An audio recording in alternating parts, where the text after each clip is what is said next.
नमस्कार साथियों, मैं धर्मेंद्र गुप्ता आपके सामने लेकर आया प्रॉफिट एंड लॉस का पार्ट नंबर 6। अभी तक हमने 5 पार्ट पढ़ लिए हैं, जिसमें हम लोगों ने पहले पार्ट में पहले 1 से लेकर 4 पार्ट जो हमने पढ़े उसमें हम लोगों ने बात की मूल्य वाले केसेस के बारे में, और 1 से लेकर जो 4 पार्ट हमने सीखे वहाँ बेसिक करना सीखा हम लोगों ने। ठीक है, उसके बाद 5वां पार्ट जो हम लोगों ने किया उसमें हम लोगों ने मात्रा वाले क्वेश्चंस के बारे में बात की, और आज जो हम पढ़ेंगे वो मात्रा और मूल्य वाले दोनों केसेस के बारे में बात करेंगे। अभी तक आप लोगों को समझ में आ गया होगा कि इन जो मैथ्स है, मैथ्स का जो अर्थमेटिक वाला पार्ट है, वहाँ कहीं कुछ रटने की जरूरत नहीं है, कहीं कुछ याद करने की जरूरत नहीं, केवल आपको क्या करना है, प्रैक्टिस करनी है। आपने देखा होगा अभी तक बिना फॉर्मूले के हम लोग सारे क्वेश्चंस को सॉल्व कर रहे हैं, और आप अगर अलग से क्वेश्चन की प्रैक्टिस कर रहे हैं तो आपके वो क्वेश्चन भी हो रहे होंगे। तो आपको ये पता चल गया होगा कि मैथ्स को बिना पेन के भी हम सॉल्व कर सकते हैं, बिना फॉर्मूले के भी यूज़ कर सकते हैं। पेन भी देखो आपको अभी चलाना पड़ रहा है क्योंकि आप प्रैक्टिस कर, लेकिन आप जब प्रैक्टिस कर चुके होंगे तो सारी चीज़ें दिमाग में सॉल्व होंगी। जब आप क्वेश्चंस को देखेंगे तो यार इस टाइप का क्वेश्चन दिमाग में चलेगा कि यार ये क्वेश्चन ऐसा था। तो उसके लिए आपको ज़्यादा से ज़्यादा क्वेश्चन की आपको प्रैक्टिस करनी है, जितना ज़्यादा हो सके आप क्वेश्चंस करें घर बैठ के। ठीक है, और अगर कोई क्वेश्चन नहीं आता तो मुझे प्लीज़ कमेंट करें, शेयर करें, मैं आपको उसका जवाब, उसका रिप्लाई आपको करूँगा। ठीक है, तो हम आज के पहले एग्जाम्पल से क्वेश्चन स्टार्ट करते हैं कि मात्रा और मूल्य को मिलाकर कैसे क्वेश्चन पूछे जा सकते हैं। ठीक है, देखिए पहला क्वेश्चन। तो बात करते हैं हम क्वेश्चन के बारे में, जिसके बारे में आपको बताने जा रहा था कि यहाँ हम मात्रा और मूल्य यानी दर वाले क्वेश्चनों के बारे में बात करेंगे। अब दर वाले क्वेश्चंस कैसे पूछे जाते हैं और कैसे सॉल्व करना है, पहले एग्जाम्पल से देखते हैं। एग्जाम्पल है हमारा, एक व्यक्ति 10 रुपए में 11 की दर से कुछ पेंसिल खरीदता है। अब यहाँ कुछ बातें हैं, मैं आपको साथ साथ रिपीट करता जाऊंगा, समझाता जाऊंगा। 10 रुपए में 11 की दर, ये लिखा हुआ है। 11 की दर का मतलब ये है कि जो भी खरीदेगा वो 11 की मात्रा में खरीदेगा। 11 की दर से कुछ पेंसिल खरीदता है, इसका मतलब ये है कि 11 पेंसिलों का मूल्य कितने रुपए है बेटा, 10 रुपए है। यहाँ पर 11 पेंसिलों का मूल्य कितना है, 10 रुपए। पर अभी इसने ये नहीं बोला, इसने क्या बोला, दर से खरीदता है। दर का मतलब ये है कि इस क्वांटिटी के हिसाब से ये रेट लगेगा, यानी 11 की जो मात्रा आएगी, 11 पेंसिल की जो मात्रा आएगी उसका मूल्य कितने रुपए होगा, 10 रुपए होगा। इसका मतलब ये, बट इसका मतलब ये नहीं कि 11 ही खरीदनी है, इसका मतलब ये नहीं कि 11 ही खरीदनी है। आगे क्या बोलता है, वह 11 रुपए में 10 की दर से उन्हें बेच देता है। इसका मतलब ये है कि 10 मात्रा को कितने में बेच देता है, वो 11 रुपए में बेच देता है। 10 की मात्रा कितने में बेच देता है, 11 में। फिर मैं बोलूंगा ये दर का मतलब यहाँ पर रेट है, यहाँ पर इसका मतलब मात्रा नहीं है कि 10 ही बेचनी है, इसका मतलब ये नहीं 10 ही बेचनी है। अब आगे बात करते हैं, तो क्या बोल रहा है, उसका लाभ अथवा हानि परसेंट ज्ञात करें। यानी अभी हमको क्लियर नहीं हो पा रहा कि हाँ लाभ होगा कि हानि होगी, तो इसको कैसे समझें, इसके क्वेश्चन को देखने के बाद आप करने का तरीका क्या है वो देखो। तो पहले इसको सिंपल वे में लिखते हैं। तो यह लिखा हुआ है कि 11 पेंसिल जो खरीदता है बेटा, 11 पेंसिल, उसका कॉस्ट प्राइस कितने रुपए है यहाँ पर, 10 रुपए। जब वो बेचने गया तो उसने 10 पेंसिल बेची होगी,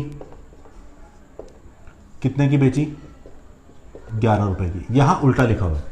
अब इसको करने के लिए बेटा किताबों में आपको कई तरह के तरीके मिलेंगे। जब आप किताब में देखोगे सॉल्यूशन के, तो आपको कई सारे सॉल्यूशन मिलेंगे। अब कई सारे सॉल्यूशन की अगर बात करूं तो वैसे डिफरेंट सॉल्यूशन क्या क्या है। सबसे बेस्ट पहला सॉल्यूशन जो हम बात करें, जो हम पहले करते थे, बेस्ट था पहले के टाइम पर, अभी बेस्ट है, लेकिन कब उसकी वजह बताऊंगा। बेस्ट सॉल्यूशन ये है कि यहां पर 11 पेंसिल है तो आप एक पेंसिल का मूल्य निकालो, लेकिन वो बेस्ट तब तक है जब 11 का भाग इस वाली संख्या में पूरा पूरा चला जाएगा। बेस्ट है, लेकिन कब, जब 11 पेंसिल 10 रुपए के हिसाब से खरीदता है तो एक पेंसिल का मूल्य 10/11, लेकिन पॉइंटों में जाएगा, तो अभी बेस्ट नहीं है। पर उसका तरीका मैं आपको बताएं तो हम कुछ एग्जांपल लेंगे जहां पे हम डायरेक्ट बात करेंगे। तो 11 पेंसिल अगर 10 रुपए में खरीदता है तो बेटा एक पेंसिल कितने की हो गई, 10/11 रुपए की। ऐसे आगे बात करें, 10 पेंसिल अगर 11 रुपए में बेचता है तो इसका मतलब एक पेंसिल कितने में बेचेगा, 11/10 रुपए में बेचेगा। ठीक है, अब यहां से अगर एक का मान निकालने जाऊंगा तो भिन्नों में आएगा, यहाँ 10/11 और यहाँ 11/10, यही आएगा।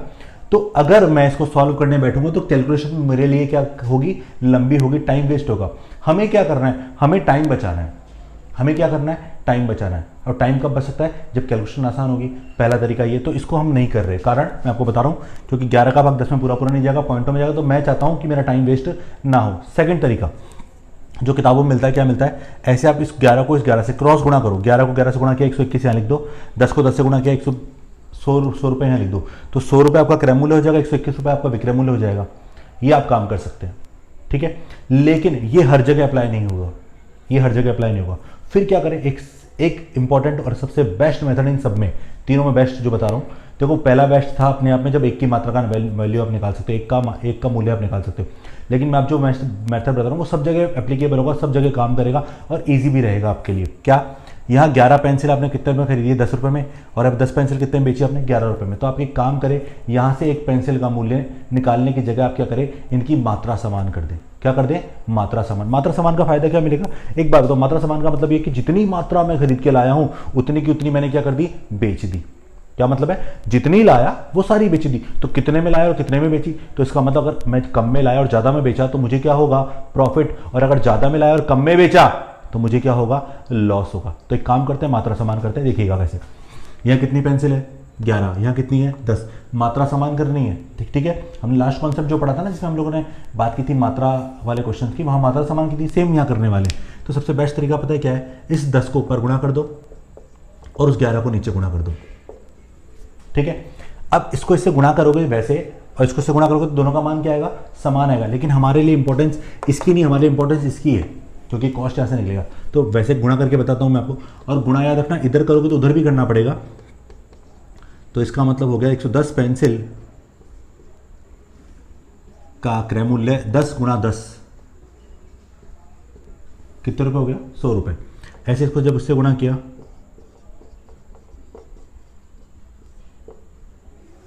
विक्रय मूल्य निकाला, 11 गुणा 11 121 रुपए, ठीक है। अब देखो 110 पेंसिल कितनी खरीदी आपने, 100 रुपए की। 110 पेंसिल आपने कितने की बेची, 121 रुपए की। अब जरा देखो, मैंने खरीदी थी उसको 100 रुपए में, बेची कितने, 121 रुपए में। बताओ कितने का प्रॉफिट हुआ भैया, मुझे यहाँ 21 रुपए का प्रॉफिट हो गया। कितने का प्रॉफिट हो गया, 21 रुपए का। यहाँ पर आपसे पूछा लाभ अथवा हानि परसेंट। अब ये लाभ अथवा हानि परसेंट ही क्यों पूछ रहा है, वजह बताता हूँ मैं आपको। क्योंकि आपको अभी तक ये नहीं पता है यहाँ पे आपने कितनी मात्रा खरीदी है और कितनी बेची है। क्यों, क्योंकि हमारे पास तो दर है, हमारे पास तो क्या है, दर, यानी हमारे पास एक्जैक्टली वो मात्रा नहीं है कि हमने कितनी फिक्स मात्रा खरीदी और कितनी फिक्स मात्रा बेची। अगर वो फिक्स मात्रा आपको देता कि जो इतनी मात्रा खरीदी आपको इतनी बेचनी है, तो आप वहां पर लाभ हानि निकाल सकते थे। पर यहाँ पर क्या पूछेगा आपसे, लाभ हानि परसेंट, क्योंकि आपके पास क्वांटिटी फिक्स नहीं है। क्लियर। तो प्रॉफिट परसेंट निकालते हैं, प्रॉफिट हो रहा है इसलिए, तो लाभ हो रहा है 21 रुपए का, किस पर, क्रय मूल्य पर। क्रय मूल्य है 100 रुपए, गुणा 100, तो कितना परसेंट आ गया बेटा, 21%। और यही आपका क्या है, आंसर है, ठीक है। अब एक छोटी सी बात, ये 21% जो आंसर आया है ना, चाहे आपने 110 पेंसिल पे निकाला 21% आएगा, अगर आप एक पेंसिल पे निकालते तब भी 21% आता, और आप कुछ और मात्रा समान करते तब भी आंसर कितना आता, 21%। तो ये 21% का मतलब आपको पता ही है, परसेंट में बताया, 100 के अकॉर्डिंग बात करना, ठीक है। एक एग्जाम्पल से वो ट्राई करते हैं, देखते हैं इस क्वेश्चन को कैसे ईजी कर सकते हैं। ओके, वहां डायरेक्टली हम कौन सा मेथड यूज करेंगे, मात्रा समान करने वाला। एग्जाम्पल देखते हैं। अगला एग्जाम्पल है हमारा, एक व्यक्ति 5 रुपए में 6 की दर से कुछ नींबू खरीदता है। एक व्यक्ति 5 रुपए में 6 की दर से कुछ नींबू खरीदता है। इसका मतलब है 6 नींबू का कॉस्ट कितने रुपए रहा होगा, 5 रुपए रहा होगा। ये कॉस्ट प्राइस है। अब क्या कह रहा है, वह 6 रुपए में 5 की दर से उन्हें बेच देता है। यानी इसका मतलब उसने क्या किया, 5 नींबू को जो बेचा वो 6 रुपए के हिसाब से बेच दिया। तो क्या पूछ रहा है, उसका लाभ अथवा हानि परसेंट आपसे पूछ रहा है कि उसका लाभ अथवा हानि परसेंट क्या होगा। अब पहले इसका क्वेश्चन का सेंटेंस ये याद रखना, उल्टा लिखा हुआ है यहाँ पर। क्या लिखा हुआ है कि 6 नींबू का कॉस्ट प्राइस कितने रुपए है बेटा, 5 रुपए। अब 5 नींबू का कॉस्ट सेलिंग प्राइस निकाले, कॉस्ट तो हमारे पास आई 6 नींबू का, तो 5 का सेलिंग प्राइस निकालते हैं, कितने रुपए है, 6 रुपए। अब प्रश्न के हिसाब से मात्रा क्या होनी चाहिए थी, समान, क्योंकि बेस्ट मेथड तो वही है। अब मात्रा समान करने के लिए क्या किया, ऊपर किससे गुणा कर दिया, 5 से, और नीचे किससे गुणा कर दिया, 6 से। अब करो, देखो मैंने क्या कहा, इससे करने की नीड नहीं है हमेशा, आपको मेनली गुणा कर, आपको जब मेनली गुणा करना है वो इसको इससे गुणा करना है। ओके, तो इसका मतलब हो गया 30 नींबू जो आपने खरीदे,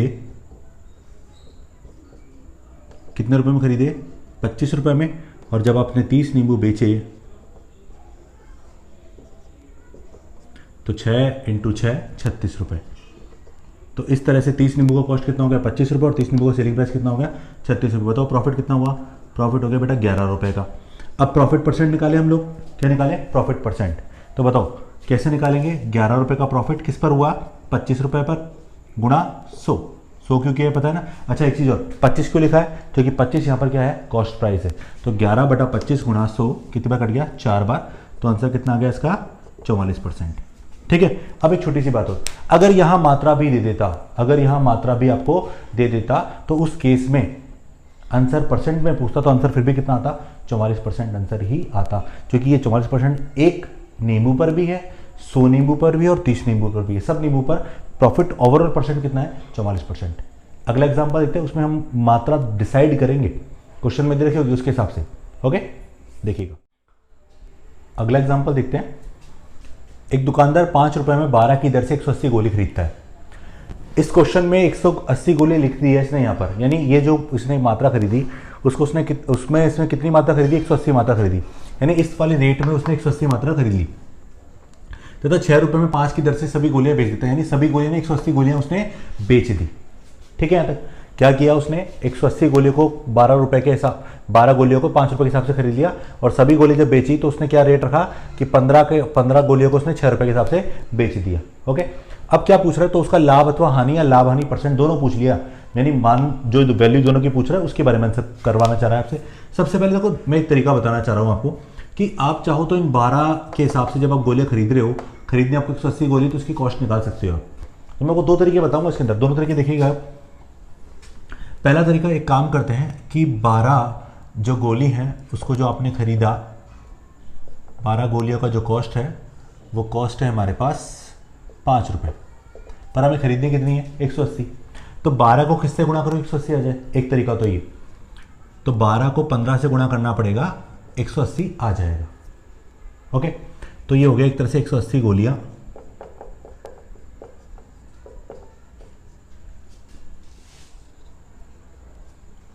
भाई 12 को 15 से गुणा किया 180 हो गया, 15 को 5 से गुणा किया तो 75, यानी इसका मतलब ये हो गया 180 आपने गोलियां खरीदी, कितने में खरीदी आपने 75 रुपए में। ठीक है, अब इसने इसको अपन 180 में कन्वर्ट किया था, अब इसकी बात करते हैं। अब देखो ये तो खरीदने का हो गया, अब 15 गोलियों का जो सेलिंग प्राइस है वो कितने रुपए के हिसाब से, 6 रुपए के हिसाब से। अब 15 को किससे गुणा करो 180 आ जाए, तो क्या कर सकते हो, 15 का 180 में भाग लगाओ, कितनी बार जाएगा 12 बार, तो 12 से गुणा कर दिया। अब करो 180 गोलियां, अब 12 को इधर जब इधर गुणा किया तो 12 को उधर गुणा करना पड़ेगा 72। अब इसका मतलब है 180 गोलियां आपने कितने की खरीदी है बेटा 75 रुपए की। ठीक है, और 180 गोलियां आपने कितने की बेची 72 रुपए की। तो सबसे पहले प्रॉफिट हुआ कि लॉस हुआ, लॉस कितने रुपए का 3 रुपए का लॉस, तो यहां पर जो लॉस हुआ वो हो गया आपको 3 रुपए का। तो पहले क्वेश्चन का आंसर आ गया, हानि है आ गया, कितना आ गया लॉस अपने पास 3 रुपए का। और अपने पास आगे क्या पूछा लॉस परसेंट, तो 3 रुपए का लॉस किस पर 75 पर गुणा 100, तो इस तरह से कितने परसेंट का लॉस हो गया हमको 4% का लॉस हो गया। अब एक तरीका तो अपने ये था कि अपन डायरेक्टली जितनी मात्रा क्वेश्चन में बोली उतनी मात्रा अपन सेट कर ले, और एक तरीका था जो पिछले केस में अपन ने किया था उसको कन्वर्ट करते हैं हम लोग, उससे थोड़ा छोटा हो जाएगा। क्या देखिए एक बार, 12 गोलियों का कॉस्ट है अपने पास 5 रुपए, फिर 15 गोलियों का सेलिंग प्राइस अपने पास है 6 रुपए। प्रश्न में कितनी मात्रा छोड़ दो उसको, पहले अपने लेवल पे जो अपन कर सकते हैं उसको करें अपन। तो अपन क्या कर सकते हैं, अपन 15 को ऊपर गुणा करेंगे, 12 को नीचे गुणा करेंगे, मात्रा समान करेंगे। अभी क्वेश्चन वाली मात्रा नहीं कर रहा, वो बात अलग है, इसमें जो अपन मात्रा निकालेंगे वो क्वेश्चन वाली मात्रा के बराबर आएगी, लेकिन आप क्वेश्चन वाली मात्रा बाद में देखेंगे। 180 भूल जाओ थोड़ी देर के लिए, आप तो अपनी मात्रा निकालो। 15 × 12 180 गोलियां। देखो मैं फिर बोल रहा हूं कि ये जो मात्रा अपन ने निकाली ना क्वेश्चन में जो है वो सेम है, तो जरूरी नहीं है सेम होगी। 15 × 5 75 रुपए हो गया, और यहां 180 गोलियां कितने की बेची आपने 12 × 6 12 × 72 रुपए की। अब इसका मतलब क्या है, इसका मतलब 180 गोलियां आपने कितने में खरीदी 75 रुपए में, 180 गोलियां कितने बेची आपने 72 रुपए में। इसका मतलब ये कि 180 गोलियों को बेचने पर आपको 3 रुपए का लॉस हो रहा है। क्या मतलब है इसका कि 180 गोलियों को बेचने पर आपको कितने का लॉस हो रहा है, हमें 3 रुपए का लॉस हो रहा है। अब इंपॉर्टेंट चीज ये कि इसमें जो मात्रा है, अगर मैं इसका ओवरऑल बात करूं, इसमें जो निष्कर्ष निकल के आया वो निकल के आया कि 180 गोलियों को बेचने पर 180 गोलियां बेचने पर मुझे कितने रुपए का लॉस हो गया बेटा 3 रुपए का लॉस हो गया। ओवरऑल बात तो ये निकल के आई। अब अगर मैं आगे बात करूं 180 गोलियां तो यहां पे ठीक है। अब प्रश्न में भी 180 गोलियों की बात कर रहा है, तो आंसर मेरा कितना रुपये आ गया, 3 रुपये। अब जैसे मैंने यहाँ पर 2 बार चेंज किया वैसे वहाँ ज़रूरत नहीं थी, क्योंकि इंपॉर्टेंट चीज़ ये है कि क्वेश्चन में ज़रूरी नहीं हमेशा 180 पूछे। मान लो एक बार को 720 गोलियाँ होती, कितनी होती, 720 गोलियाँ होती, तो पूछता हानि कितनी हुई, तो हानि कैसे निकालते देखना। अब अगर मान लो 720 की अगर मैं बात करता हूँ यहाँ पर कितने की, 720 की, क्या चेंज करने जा रहा हूँ देखना, यहाँ 720 करना पड़ेगा, यानी अभी 4 से गुणा और करना पड़ेगा, 4 से गुणा करते ही 300 रुपये हो जाएगा, साइड में लिख देता हूँ। तो वहाँ पर 720 गोलियों को मैं कितने में खरीदता, 300 रुपये में। अब इसको अगर मुझे वापस 720 बनाना, 4 से गुणा करना पड़ेगा, 4 से यहाँ भी करना पड़ेगा, ठीक है। अगर मैंने यहाँ 4 से किया तो ये हो गया 720, सेलिंग प्राइस अगर निकालूंगा 4 से गुणा किया तो 288 रुपये। ओके, तो इसका मतलब ये है कि 720 को खरीद कर बेचने में मुझे कितने रुपए का लॉस हो गया, 12 रुपए का। तो यहाँ मुझे जब इस तरीके से करूंगा तो मुझे पूरे के एक स्टेप को सॉल्व करना पड़ेगा, but according to this method मुझे इतना कुछ करने की नीड नहीं है। क्यों, देखना 180 गोलियों को बेचने पर मुझे कितने रुपए का लॉस हुआ, 3 रुपए का लॉस हुआ। अगर मान लीजिए प्रश्न ऐसे पूछता 720 गोलियों की बात कर रहा हूं मैं, तो मैं पहले 180 गोलियों के सारे काम कर चुका हूं। 180 गोलियों पर मुझे कितने रुपए का लॉस हुआ, 3 रुपए का, पर वो पूछ किसके लिए आया, 720 रुपए के लिए। तो अगर इसको 720 बनाना तो कितनी बार गुणा करना पड़ेगा, केवल एक बार। तो ये हो गया 720 गोलियां 3 चौक 12 रुपए। देखो दोनों का आंसर क्या आ रहा है, सेम आ रहा है। तो ज्यादा बेस्ट तरीका तो अपना यही वाला था कि एक बार आप क्या करो, अपने लेवल पे मात्रा समान करके वहां पर जो प्रॉफिट एंड लॉस हो रहा है वो निकाल लीजिए। तो यहां पर 180 गोलियों पर मुझे क्या हो रहा है, 3 रुपए का लॉस हो रहा है। अब 180 पे निकालिए, उसके बाद जो इच्छा हो वो निकालो आप, जिसके बाद जैसा इच्छा हो वैसे करो क्वेश्चन को सॉल्व। तो जितनी मात्रा क्वेश्चन देखे उसको बाद में आप इक्वेट करें, ये शुरू में कर सकते हैं, कोई दिक्कत नहीं है, बट आप अपना टाइम बचाना चाह रहे हैं तो बेस्ट है कि आप एक बार सिंपल वे में चले जाएं। हाँ, और आप अगर आप परसेंटेज अभी भी निकालेंगे तो परसेंटेज अभी भी घूम फिर के कितना आएगा, 4%। कैसे, देखो एक बार, अगर मैं लॉस परसेंट निकालूँ 720 पे निकालूंगा तब भी कितना आएगा, 4%, क्योंकि परसेंट हमेशा 100 के हिसाब से होता है। तो 12 रुपए का लॉस किस पर, कॉस्ट कितना है 300 गुणा 100, भाग लगाओ 12 का, 12 दूनी 24, 12 5 60, 25 से काटा 4 बार, तो ओवरऑल कितना परसेंट हो गया लॉस, 4%। ठीक है, तो कहने का मतलब मेरा ये था कि इस तरह से आंसर हमारा क्या हो जाएगा, इजी हो जाएगा। समझ में आ गया होगा। अगला एग्जांपल देखते हैं। अगला क्वेश्चन क्या है हमारा, एक दुकानदार 25 रुपए में 18 की दर से 1080 नारंगी खरीदता है तथा 30 रुपए में 20 की दर से सभी नारंगियां बेच देता है, तो उसका लाभ अथवा हानि ज्ञात करें। परसेंटेज आपको पता है सब जगह सेम आता है, इसलिए लाभ हानि निकाल के देखते हैं इस बार। अब करने के दो तरीके हैं हमारे पास, तो हम बेस्ट तरीके से बात करेंगे मात्रा समान करने वाले केस से। बताओ 18 नारंगी वो कितने में खरीद रहा है, 25 रुपए में। उसके बाद 20 नारंगी जब वो बेच रहा है, कितने में बेच रहा है, 30 रुपए में। अब एक चीज तो ये है कि आप इनके लघुत्तम को गुणा कर लो, पहला तरीका, पर लघुत्तम में गुणा करने जाओगे तो टाइम ज़्यादा वेस्ट होगा। तो बेस्ट क्या है, आप इनको उल्टा सुल्टा गुणा कर लिया करो। ऊपर किससे गुणा कर दिया हमने, 20 से, और नीचे किससे गुणा कर दिया, 18 से। करेक्ट, 18 इंटू 20, 360 नारंगी हमारे पास हो गई यहाँ पर। अब कॉस्ट कितने की पड़ रही है हमको, 360, 20 इंटू 25 यानी 500 रुपये की हमारे पास वो नारंगियाँ आ रही है। अब ऐसे ही 360 नारंगी अगर हम बेचने जाएं तो 18 इंटू 3, 540 रुपए की हमने बेच दी। इसका मतलब ये है कि अगर मैं 360 नारंगियाँ बेचने जा रहा हूँ, मैं इन दोनों नारंगी के अकॉर्डिंग बात कर रहा हूँ मैं, तो मैं क्या देख रहा हूँ यहाँ पर कि 360 नारंगी मेरे कितने की पड़ी, 500 रुपये की पड़ी, और 360 नारंगी मैंने कितने बेची, 540 में। तो इसका मतलब ये हो गया 360 नारंगी पर मुझे जो लाभ हुआ वो लाभ कितने रुपए का हो गया बेटा, 40 रुपये का। तो यहाँ पर 40 रुपये का प्रॉफिट मुझे हो गया। लेकिन वो 360 नारंगी पर 40 रुपये का हुआ है, और क्वेश्चन देखो होता है ऑप्शन में 40 रुपये भी लिखा हो, लेकिन वो पूछ किसका रहा है, 1080। तो अगर 360 रुपये को, 360 नारंगी को 1080 नारंगी बनाना, तो किससे गुणा करूँ, तो अगर इसको मैं 3 से गुणा कर दूँ नारंगी को, तो यहाँ भी करना पड़ेगा 3 से गुणा। तो इसका मतलब हो गया 1080 नारंगी पर मुझे कितने रुपए का लाभ होगा, 3 इंटू 40 यानी 120 रुपए का। तो इस तरह से 1080 नारंगी पर मुझे कितने रुपए का लाभ हो गया, 120 रुपए का। तो इस तरह से मात्रा को हम डिफाइन कर सकते हैं अपने क्वेश्चन के साथ। अगला जो क्वेश्चन आएगा उसमें हम देखो ऐसे एक्चुअली इस वाले मेथड से फ़ायदा क्या है, मैं आपको फ़ायदा इसलिए बताना चाह रहा हूँ। मैंने क्रॉस वाला मेथड आपको क्यों नहीं बताया, वो उसका रीज़न बता रहा हूँ मैं आपको। क्योंकि एग्जाम में जब क्वेश्चन आते हैं तो ऐसे चेंज करता है एग्जामिनर कि आप दो तरह की मात्रा लाता है, दो डिफरेंट दुकान से खरीदता है, उनको मिक्स करता है, मिक्स करने के बाद बेचता है, लाता है, मिलाता है, फिर बेचता है। तो जब लाएगा, मिलाएगा, फिर बेचेगा, तो वहाँ पर वो प्रोसीजर तो काम करेगा ही नहीं, क्योंकि मिलाना पड़ेगा पहले तो कैसा क्वेश्चन होगा अगले एग्जाम्पल में देखिएगा। अगले क्वेश्चन की बात करते हैं। एक व्यक्ति 2 रुपए में 3 की दर से टॉफी खरीदता है। उतनी ही मात्रा, ये वर्ड इंपॉर्टेंट है, उतनी ही मात्रा मतलब समान मात्रा, उतनी ही मात्रा में वह 1 रुपए में 2 की दर से और टॉफी खरीदता है। यानी जितनी मात्रा पहले खरीदी थी उतनी ही मात्रा में वो 1 रुपए में 2 की दर से टॉफी खरीदता है। इन दोनों प्रकार की सभी टॉफियों को मिलाकर, जितनी भी टॉफी थी उन सभी टॉफियों को मिलाकर 3 रुपए में 5 की दर से बेच देता है। तो उसका लाभ अथवा हानि परसेंट ज्ञात करें। अब देखिए क्वेश्चन देखो क्या है, सबसे पहले लिख लो। तो यहाँ पर है कि 3 टॉफ़ी आपके कितने की पड़ी, हमारे पड़ी 2 रुपए की। उसके बाद हमने 2 टॉफ़ी और ख़रीदी, वो हमारे कितने की पड़ी, 1 रुपए की। अब इन दोनों टॉफ़ी को समान मात्रा में मिलाया गया। मान लो एक बार को नहीं पढ़ा आपने ये वर्ड, आपने क्या किया, इनको इसी अनुसार मिलाया और आपने 5 टॉफ़ी जो आपने बेची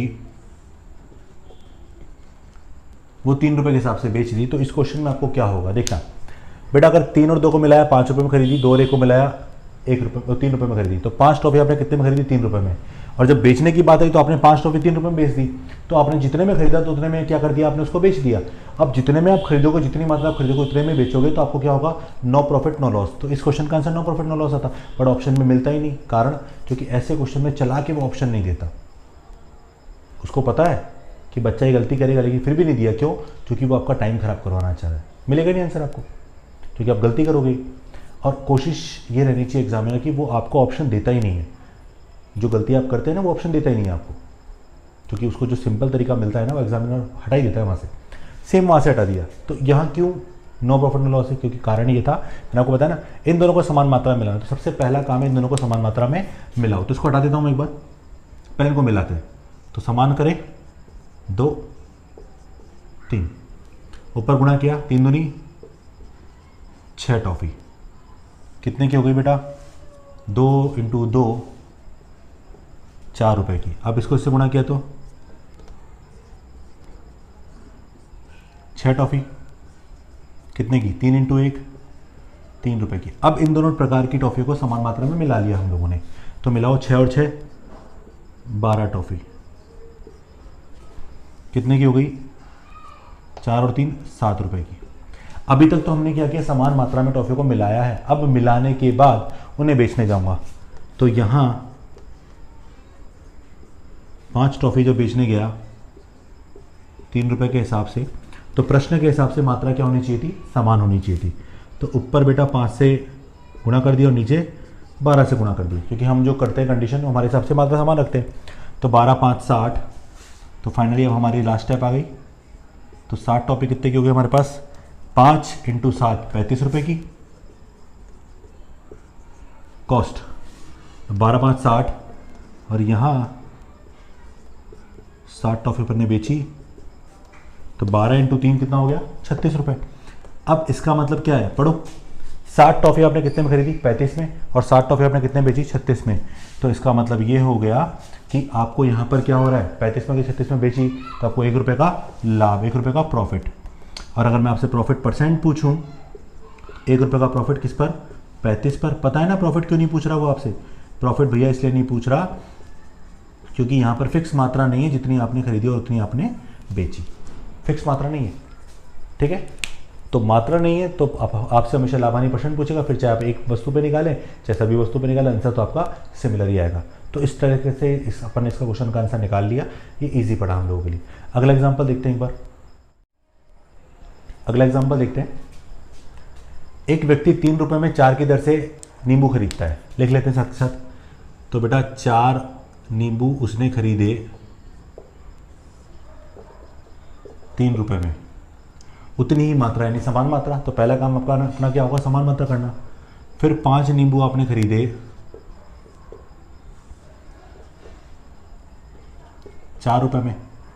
अब समान करें, तो समान किया तो ऊपर किससे गुणा कर दिया 5 से और नीचे 4 से, तो आ गया 20 नींबू।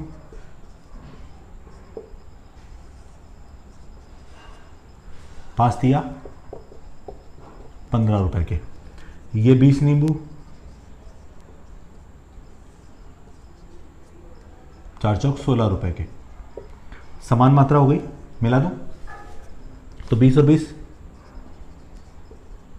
40 नींबू, कॉस्ट क्या हो गया 15 और 16 31 रुपए के नींबू हो गए। ओके, अब बेचने वाले के मूल्य को उठा लो। बेचने वाला मूल्य कितना है 9 नींबू, अपन ने कितने के बेचे 7 रुपए के। 9 नींबू अपन ने कितने के बेचे 7 के। अब इनकी मात्रा समान कर दो, बस ये लास्ट स्टेप होती है हमारी।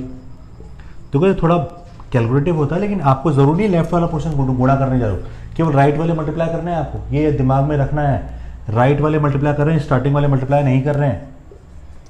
ओ राइट वाले मल्टीप्लाई करने हैं, स्टार्टिंग वाले मल्टीप्लाई की जरूरत नहीं है आपको, ठीक है। तो 360 नींबू यहाँ कितने के हो गए हमारे, तो ये हमारी लास्ट स्टेप आंसर देखिए अभी हमारे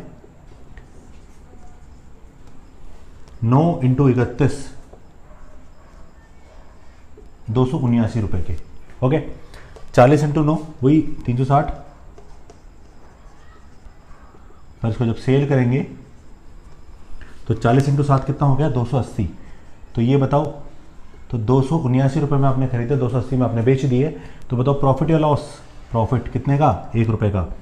अब परसेंट पूछ रहा है तो 1 का प्रॉफिट किस पर 279, परसेंटेज निकालना तो गुणा 100, तो 100 बटा 279%, और यही अपना क्या है आंसर है, ठीक है। अब इसमें एक इंपॉर्टेंट कॉन्सेप्ट और पढ़ेंगे हम लोग, जिसमें हम बात करेंगे मात्रा, मूल्य और लाभ हानि परसेंट, यानी सबको मिक्स करने वाले हैं आपकी बार हम, ठीक है। तो अभी तक हम लोगों ने पढ़ा, देखो हमने क्या क्या पढ़ा। सबसे पहले हमने शुरू वाले जितने भी कुछ केसेस पढ़े, 4 वीडियो में जो शुरू के 4 वीडियो पढ़े, उसमें हम लोगों ने मूल्य वाले केसेस की बात की, 5वें वीडियो में मात्रा की बात की, और जो छठा वीडियो आज हम पढ़ रहे हैं, ठीक है, ये जो छठी क्लास हम ले रहे हैं, इसके अंदर हम मात्रा, मूल्य, प्रॉफिट और लॉस परसेंट सबको मिक्स करने वाले हैं, ठीक है। अगला क्वेश्चन इसी टाइप का है, देखिएगा। अगले एग्जाम्पल को देखते हैं। 40 वस्तुओं को 45 रुपये में बेचकर 10% की हानि होती है। मात्रा आ गई, मूल्य आ गया, हानि परसेंट आ गया। आगे क्या बोल रहा है, तो 20% लाभ कमाने के लिए 72 रुपये में कितनी वस्तु बेची जाएंगी। ये क्वेश्चन इंपॉर्टेंट है, इसका बेसिक नहीं कराया, सीधा अच्छे लेवल का क्वेश्चन लिखा, लेकिन बहुत इजी है आपके लिए, क्योंकि हमने जो शुरू में कॉन्सेप्ट सीखा उसी से सारे हम क्वेश्चन कर रहे हैं। हमने अभी तक कुछ रटा नहीं, कोई फॉर्मूला यूज़ नहीं कर रहे। तो सबसे पहला काम क्या करो, देखो अभी तक हम लोगों ने जो 3 कॉन्सेप्ट पढ़े, मात्रा, मूल्य, मात्रा, मूल्य, वहाँ पर हमने एक चीज़ सीखी कि जब भी आप किसी भी तरह के क्वेश्चन को सॉल्व करें तो बेस्ट तरीका है कि अपनी मात्रा को कांस्टेंट कर दें, फिक्स कर दें, उसी मात्रा पे आप बार बार काम करते रहें। वही काम करना है आपको अभी भी। अभी हम जो भी काम करेंगे ना, क्वेश्चन में कितनी वस्तु के बारे में बात कर रहा है वो 40 वस्तु, तो जो भी काम करना है ना आपको 40 वस्तुओं के लिए कर लो। कहने का मतलब 40 वस्तुओं के लिए आपको 10% हानि का विक्रय मूल्य दे रखा है, तो आप एक काम करो, पहले 20% लाभ पर उसका विक्रय मूल्य निकाल लो, जिसको हमें सॉल्व करना है ना एग्जैक्टली, उसको निकाल लो आप। एक बात बताओ आप तो मुझे रफली, मैं रफली लिख रहा हूँ ये बात, कि अगर इनका मूल्य 100 रुपये होता तो बताओ 10% हानि से विक्रय मूल्य कितना होता 90, पर वास्तव में कितना है 45। प्रश्न के हिसाब से 45, पर 10% हानि की वजह से कितना होता 90, और 20% लाभ के लिए विक्रय मूल्य कितना होता है इसका 120 रुपये। तो 120 का मान निकाल लेते हैं यहाँ पर। तो यहाँ पर अपन पहले विक्रय मूल्य निकालने जा रहे हैं 20% लाभ पर। कितने परसेंट लाभ पर 20% लाभ पर। और 20% लाभ पर क्यों निकालने जा रहे हैं, क्योंकि प्रश्न में 20% लाभ की बात कर रहा है, तो इसका मतलब ये आ गया 60 रुपये। अब इसको पढ़ के देखो एक बार क्या लिखा हुआ है, ये तो प्रैक्टिस वाली चीज़ है, पढ़ के देखो क्या लिखा हुआ है। ये सब आपको समझाने के लिए लिखा हुआ है, पर करना आपको डायरेक्टली यही था। क्या है देखो, 40 वस्तुओं को 45 में बेचा तो 10% की हानि हुई। 40 वस्तुओं को 45 में बेचा तो कितने की हानि हुई 10% की हानि हुई। और 40 वस्तुओं को अगर 60 में बेचूंगा तो कितने का लाभ होगा 20% का। तो देखो क्या लिख रहा हूँ, 60 रुपये में 20% प्रॉफिट पर कितनी वस्तु बेची है हम लोगों ने 40, या 40 वस्तु बेची जाएंगी। भाई इसका मतलब ये तो निकला कि 60 रुपये में 20% प्रॉफिट से कितनी वस्तु बेची जाएंगी 40 वस्तु बेची जाएंगी। तो बताओ 1 रुपये में कितनी बेची जाएंगी, तो 1 रुपये में 20% प्रॉफिट से 40/60 कितना आ गया 2/3 वस्तु। चाहो तो सॉल्व कर रहे तो 40/60 भी रहने दो, पर पूछ कितने की रहा है 72 रुपये की। तो आपको यहाँ निकालना है कि 72 रुपये के लिए 20% प्रॉफिट पर कितनी वस्तु बेची जाएंगी, तो 72 गुणा 2/3, 3 से काटा 24, तो कितनी वस्तु बेची जाएंगी, 48 वस्तु। ठीक है, मैं फिर रिपीट कर रहा हूं, देख लीजिए एक बार। आपको जो भी काम करना है कितनी वस्तु के लिए करना है, 40 वस्तुओं के लिए करना है। अब 40 वस्तु के लिए जो काम आप स्टार्ट कर रहे हो, जैसे मान लिया क्रय मूल्य अगर 100 रुपये है अपना, ठीक है, तो 10% आने से कितने में बेचेंगे अपन, 90 में, पर वास्तविक विक्रय मूल्य कितना है, 45 रुपये। तो अब प्रश्न जो बोल रहा है 20% लाभ का विक्रय 20% लाभ पर विक्रय मूल्य कितना होगा, तो निकाल लिया, तो वो आ गया अपना 60 रुपये। ठीक है, तो इसका मतलब ये है कि 60 रुपये में आपने कितनी वस्तु बेची, 40 वस्तु बेची, 1 रुपये में कितनी बेची, 2/3, और आपसे पूछ कितने गिरा है, 72 रुपये की पूछ रहा है, तो 72 रुपये जब निकाला तो कितने रुपये आ गया, वो कितनी वस्तु का आ गया, 48 रुपये आ गया। क्लियर है। एक एग्जाम्पल और देखते हैं, अगला एग्जाम्पल देखते हैं। 45 वस्तुओं को 40 रुपये में बेचकर 20% की हानि होती है, तो 30% लाभ कमाने के लिए 52 रुपये में कितनी वस्तु बेची जाएगी। पिछले क्वेश्चन जैसा ही है, करते हैं ट्राई। तो अपन जो भी काम करेंगे कितनी वस्तु पर करेंगे, 45 वस्तु पर करेंगे। मान लिया 45 का क्रय मूल्य अगर 100 रुपये होता, तो 20% हानि से अपन कितने में बेचते, 80 में। 20% हानि हुई ना 80 में, और 80 का मूल्य कितना दे रखा है यहाँ पर, 40 रुपये। पर हमें किसका निकालना है, 30% लाभ। तो एक 30% लाभ के लिए कितने में बेचते, 130 में, तो 130 का मान निकाल लो, तो 40/80 गुणा 130 दो बार, तो इस तरह से यहाँ पर विक्रय मूल्य कितना आ गया, 65 रुपये। और उसका मतलब क्या है कि 65 रुपये में आपको कितनी वस्तु बेचनी होंगी, 45 वस्तु बेचनी होंगी। ओके, चलो कर लो अब क्वेश्चन क्या है, बताओ। 65 रुपये में कितनी वस्तु बेच रहे हो आप, कितने % प्रॉफिट से, 30% प्रॉफिट से। कितनी वस्तु बेच रहे हो आप, 45 वस्तु। तो आपको कितने का पूछ रहा है, 52 रुपये का।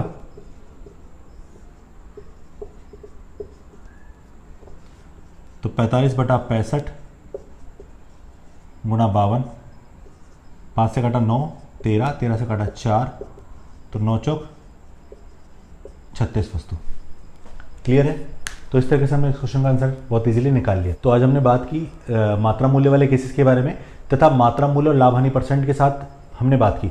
तो हमने जिस तरह के क्वेश्चन भी किया हम सब पे प्रैक्टिस की, लेकिन आपने आज भी नोटिस किया होगा कि इस तरह के क्वेश्चन में भी हमने कहीं फॉर्मूला यूज़ नहीं किया, या कोई हमने कोई अलग से कुछ याद करने का कॉन्सेप्ट यूज़ किया हो, तो ऐसा कुछ नहीं किया। हमने जो भी कॉन्सेप्ट सीखा वो हमने परसेंटेज में भी ऐसे क्वेश्चन किए थे तो हमने वहाँ भी सीखा था। उसके अलावा हमने सिंपल इंटरेस्ट में किया था, तब भी हमने वो जहाँ समान करने वाला केस हमने परसेंटेज में भी किया है, हमने सिंपल इंटरेस्ट में भी किया है, कंपाउंड इंटरेस्ट में भी किया है। तो हमने कहीं पर कुछ रटा नहीं है, केवल आपको क्या करनी है, प्रैक्टिस करनी है। आपको इन क्वेश्चन को यूज़ करना है, और इसके अलावा जो क्वेश्चन इस टाइप के हैं उनको प्रैक्टिस करके देखना है कि आपसे सॉल्यूशन हो रहा है कि नहीं हो रहा। तो ये काम आप करते रहे, मैं ये काम करवाता रहूँगा।